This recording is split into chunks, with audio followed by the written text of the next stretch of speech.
Thank you, President. Pursuant to Standing Order 23.29, I lay on the table a report from the Legal and Social Issues Committee on the inquiry into extremism in Victoria, including appendices and a minority report.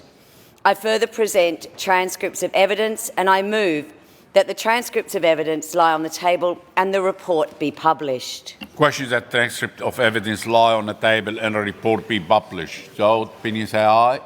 And the contrary no. The ayes have it. Mr. Patten. President, I move that the Council take note of the report.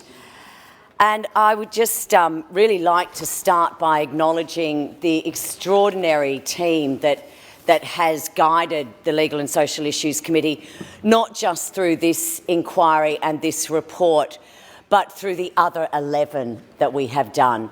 This is the 12th report of the Legal and Social Issues Committee and our 11th inquiry.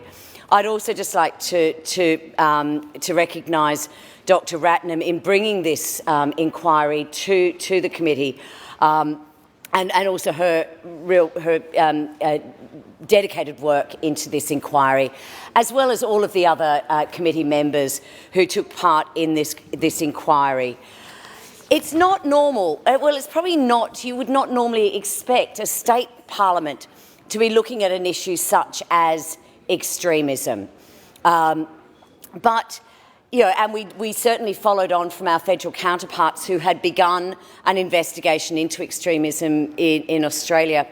I think what I took from this is that this is a whole of government. To address and stop extremism in our community, it requires a whole of government approach, and it requires a whole level of approaches. So some of that is around security and legislation, but a lot of it is around community building.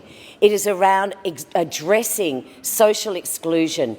It is about addressing so many of the issues that some of our multicultural community, our First Nations people, many people are experiencing, that sense of isolation that can lead them down some very dark and sometimes dangerous paths.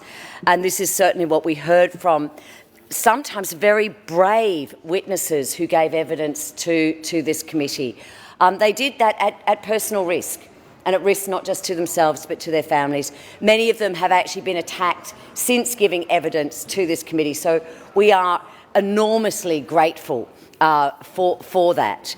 But as I say, this is not the end of this conversation, and I don't think it's the end of this conversation in this state parliament, and certainly it's not the end of this conversation nationally.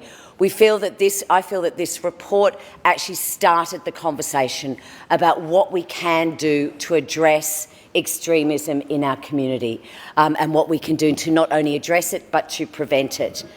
And in doing that, we really needed to look at community building and other social cohesion measures. Aside from that, but part of that, and certainly it's been something that has been in conversation in the last 24 hours in the media, but also in the last few months, is around the responsibility that members of parliament have to this. That members of parliament, the responsibility that they have to their community, to support them and to not incite or not help perpetrate social isolation or even extremism. To that end, we've recommended an integrity charter that will again help build the public trust in our parliament. We know that public trust is at a pretty low ebb at the moment, and this committee recommended that we introduce an integrity charter as part of a whole bunch of other measures that we've heard from IBAC and the Ombudsman in a whole range of areas. So I do encourage my colleague members to read this report. It is, I think it covers off in a lot of areas. It doesn't pretend to provide the answers. What it does do is it starts opening the conversation. There are some very sensible measures that we've recommended in this report, and I commend it to the House.